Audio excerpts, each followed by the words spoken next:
आदाब नाज़रीन, मैं हूं आपका मेज़बान अब्दुल वाजिद और आप देख रहे हैं तस्नीम टीवी।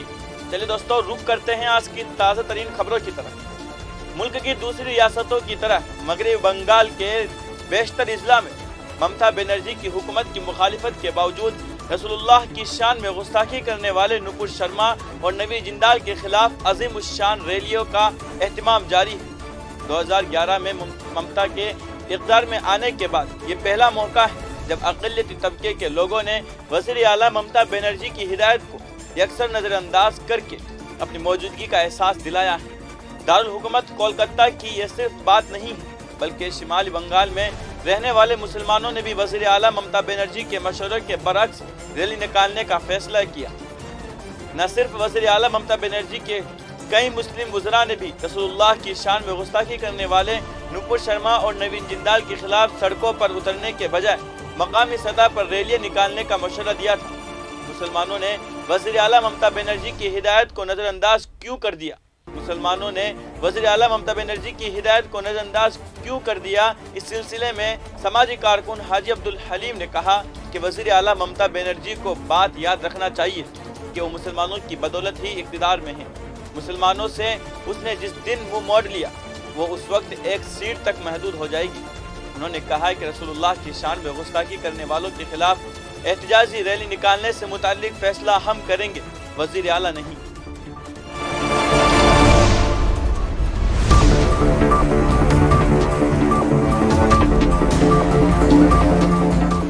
अब रुख करते हैं अगली खबर की तरफ।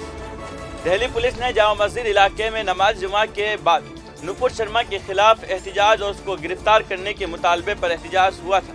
इसके बाद पुलिस ने इस मामले में FIR दर्ज की है। ये FIR IPC की दफ़ा 188 के तहत दर्ज की गई है। ताहम इस सिलसिले में अभी तक कोई गिरफ्तारी अमल में नहीं आई है। पुलिस करीब में नस्ब CCTV कैमरों की फुटेज के जरिए मुलजिमीन की शनाख्त करने की कोशिश कर रही है। इत्तलात के मुताबिक जामा मस्जिद में नमाज जुमा के बाद वहाँ मौजूद कुछ लोग सड़कों पर निकल आए और नुपुर शर्मा के खिलाफ एहतजाज शुरू कर दिया। इन मुजाहिरीन ने BJP के मुअत्तल लीडर नुपुर शर्मा के खिलाफ नारे भी लगाए और उसकी गिरफ्तारी का मुतालबा भी किया। यहाँ तकरीबन 15 मिनट तक मुजाहिरा हुआ। इसकी वजह से ट्रैफिक निज़ाम दरहम बरहम हुआ, लेकिन मौके पर पहुंची पुलिस ने सड़कों को क्लियर करवाया और मुजाहिरीन को वहां से हटा दिया। इस पूरे मामले में वस्ता जिला DCP शविता चौहान ने कानूनी कार्रवाई की बात कही थी। पुलिस ज़राए ने बताया कि इस मामले में दिल्ली पुलिस ने IPC की दफ़ा 188 के तहत मुकदमा दर्ज किया है। सीनियर पुलिस हुक्काम ने बताया कि यहाँ मुजाहिरा बगैर इजाज़त के हुआ, जिसकी वजह से ये FIR दर्ज की गई है। इस मामले में मुलविस अफराद के बारे में मालूमात इकट्ठा की जा रही है और जल्द ही उन्हें गिरफ्तार किया जाएगा। पुलिस ने मज़ीद बताया कि इस मामले में अदालत मुलजिम को 6 माह से 1 साल तक कैद या जुर्माने की सज़ा सुना सकती है।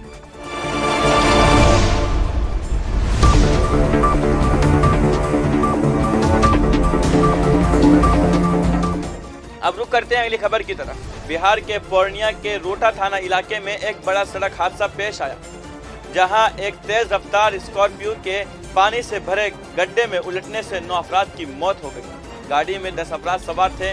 तमाम लोग किशनगंज के नोनिया गांव के रहने वाले थे। हादसे के बाद कार में फंसे एक अफराद को मकामी लोगों की मदद से बचा लिया गया। बताया जा रहा है कि ये वाकया रोटा थाना इलाके के अंगड़ OP के कंजिया मिडिल स्कूल के करीब पेश आया। स्कॉर्पियो में सवार सभी लोग अंगड़ के रलखेड़ा ताराबाड़ी से शादी का रिश्ता तय करके किशनगंज जिला के नोनिया गांव जा रहे थे।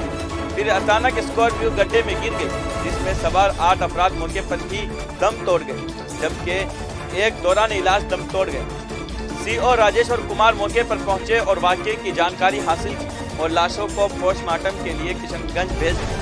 मौके पर ही मरने वालों में से गंगा प्रसाद यादव, तांडो लाल यादव, किरण लाल यादव, अमरचंद यादव, काली चरण यादव, राम किशन यादव, गुलाब चंद यादव और मानिक लाल शामिल हैं। इन सब का ताल्लुक एक ही खानदान से है।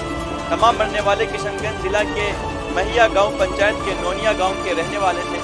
मकामी लोगों का कहना है कि यह हादसा गाड़ी की तेज रफ्तारी और ड्राइवर की गफलत के बाइस पेश आया।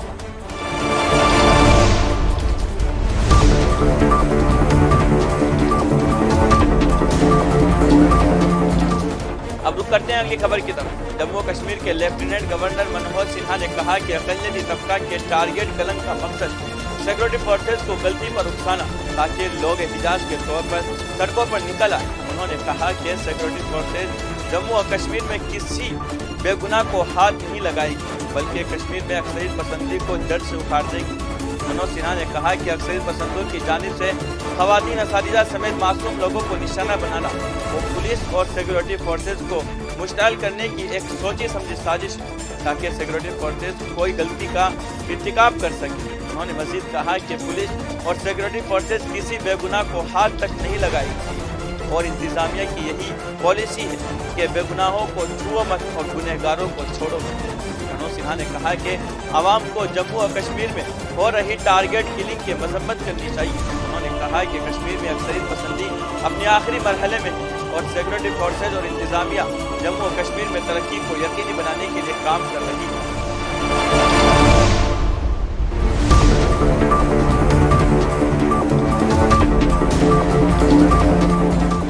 اب رخ کرتے ہیں اگلی خبر کی طرف۔ سرکاری ذرائع نے بتایا کہ شمالی کشمیر کے بارہمولہ ضلع کے بلگام علاقے میں ٹائم پاس ہوٹل کے قریب پولیس اور فوج نے آئی ای ڈی کا پتہ لگا کر اسے ناکارہ بنا دیا۔ حالانکہ آئی ای ڈی کے دھماکے سے پورے علاقے میں خوف کا ماحول پیدا ہو گیا۔ بلگام علاقے میں آئی ای ڈی رکھنے کا شبہ ملا تھا۔ اطلاع ملتے ہی پولیس اور فورسز کی تعاون موقع پر پہنچی اور بعد میں بم ڈسپوزل اسکواڈ کو بلایا گیا۔ ایک پولیس افسر نے بتایا کہ پی ڈی ایس کام پر ہونے کے دوران علاقے میں ٹریفک کو معطل کر دیا گیا تھا لیکن اب بحال کر دیا گیا ہے۔ بتایا گیا ہے ایک باکس میں آئی ای ڈی رکھا گیا ہے۔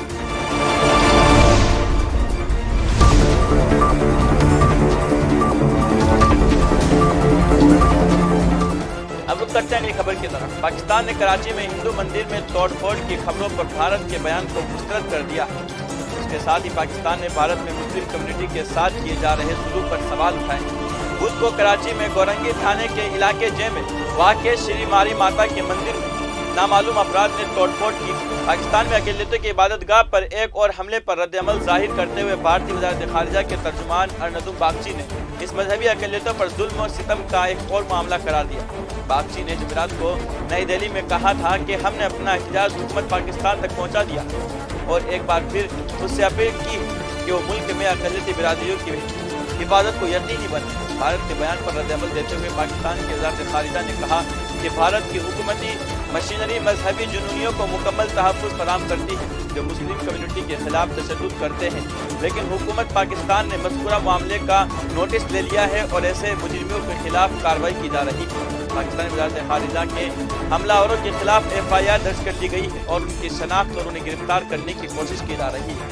وہ قانون کے شکنجے سے نہیں بچ سکتے اور حکومت ان کے ساتھ سختی سے نمٹے گی۔ پاکستان کی وزارت خارجہ نے کہا کہ بھارت کو خود کا جائزہ لینے اور یہاں رہنے والی اقلیتوں کی بنیاد حقوقی زندگی اور عبادت گاہوں کے تحفظ کو یقینی بنانے کی ضرورت ہے۔ وزارت نے یہ بھی کہا کہ اگر بھارتیہ جنتا پارٹی کے 2 سابق عہدیداروں کے حالیہ توہین آمیز بیانات کی اعلیٰ قیادت اور حکومت ہند مذمت کرتی ہے تو یہ بھارت میں مسلمانوں کے مسائل کا حل تلاش کرنے کی سمت میں پہلا قدم ہوگا۔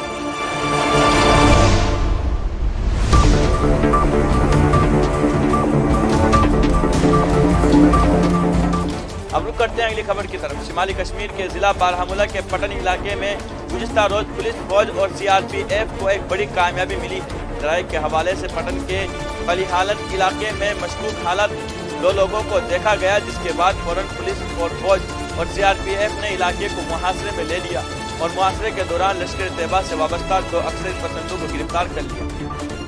پولیس کے مطابق گرفتار اکثریت پسند کی شناخت ارشد احمد میر اور زاہد بشیر کے طور پر ہوئی ہے اور یہ دونوں اکثریت پسند نہال پورا پٹن کے رہنے والے ہیں۔ ایس ایس پی بارہمولہ نے اس سلسلے میں ایک پریس کانفرنس کرتے ہوئے کہا کہ یہ دونوں اکثریت پسند علاقے میں سرگرم تھے اور علاقے کا حالات بگاڑنے کے طاق میں لگے تھے۔ ایس ایس پی نے مزید بتایا کہ ان کے قبضے سے 2 پستول، 3 میگزین اور 18 گولیاں برآمد بھی ہوئی ہے، جس کے بعد پولیس نے ان کے خلاف ایک کیس درج کر کے مزید تفتیش شروع کر دی ہے۔ ایس ایس پی نے مزید بتایا کہ ان کے قبضے سے 2 پستول، 3 میگزین اور 18 گولیاں برآمد بھی ہوئی، جس کے بعد پولیس نے ان کے خلاف ایک کیس درج کر کے مزید تفتیش شروع کر دی ہے۔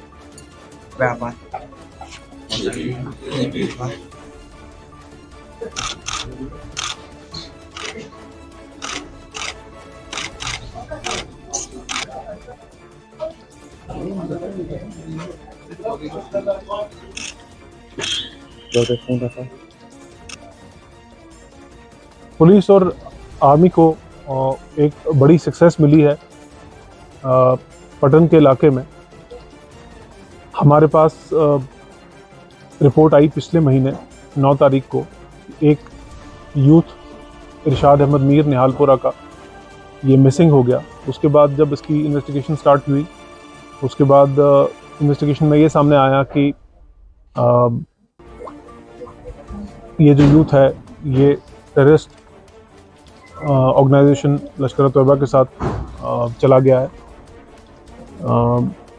इसकी हमारी एफर्ट्स हमेशा ये पहले रहती हैं कि हम किसी ना किसी तरीके से जो नए रिक्रूट्स हुए हैं, अगर कुछ दिनों के बाद एक और यूथ जो इसी के जिसको हम कहते हैं ऑर्बिट में पड़ता था, इसका नाम जाहिद है, वो भी मिसिंग हुआ तकरीबन 20 तारीख को मई में। और उसकी भी जब इन्वेस्टिगेशन इंडिपेंडेंटली हुई तो उसमें हमारे पास जो इनपुट्स आए कि वो भी लश्कर तोयबा जो है टेररिस्ट ऑर्गेनाइजेशन, उन्होंने लियोर कर लिया है इसको भी, और इसको भी टेररिस्ट रैंक्स में ज्वाइन कराया है। उसके बाद हमारी जो हस्ब मामूल कारकर्दगी रहती है, उसमें हम कल ये इन्फॉर्मेशन मिली कि 2 जो यूथ हैं, और स्पेसिफिक इन्फॉर्मेशन थी इन्हीं 2 यूथ के बारे में कि ये इस एरिया में सक्रिय हैं, और इनको टास्किंग की गई थी कि ये यहाँ के PRIs को और जो यहाँ के लोकल लीडर्स हैं उनको, और उसके अलावा जो माइनॉरिटी कम्युनिटी के कुछ लोग हैं यहाँ पे, उनको टारगेट किया जाए। उसको हम कहेंगे कंट्रोल। और ये ध्यान में रखते हुए कि एक नए रिक्रूट्स हैं, तो इनको हमने चेज़ किया, और चेज़ करने के बाद इनको जो है एप्रीहेंड किया, और इनसे जो है हमको 2 पिस्टल्स, 18 लाइव राउंड्स और 3 मैगजीन पिस्टल्स के साथ जो है वो बरामद हुए हैं, और इनको अरेस्ट कर लिया गया। और इस तरीके से हमने, मुझे लगता है, 2 तरह की प्रिवेंटिव एक्शन कर ली हैं। एक ये कि हमने जो है यहाँ पे जो अटैक हो सकते थे, यहाँ पे जो जैसे कि पहले भी सरपंचों पे और बाकी जगहों पर अटैक्स हुए हैं, वो हो सकते थे, उनको हमने रोक लिया है। और इसके साथ साथ ही जो 2 नए लड़के टेररिज्म की तरफ चले गए थे, मिसगाइड हो गए थे, या जिनको हम कहें कि वो इस लाइन पे उतर गए थे, उनको हम रोकने में और उनको हम फिलहाल की खबरों में इतना ही। मुल्क और गैर मुल्क की तमाम खबरें जानने के लिए देखते रहिए तस्नीम टीवी, आपके मेज़बान अब्दुल वाजिद के साथ। अल्लाह हाफिज़।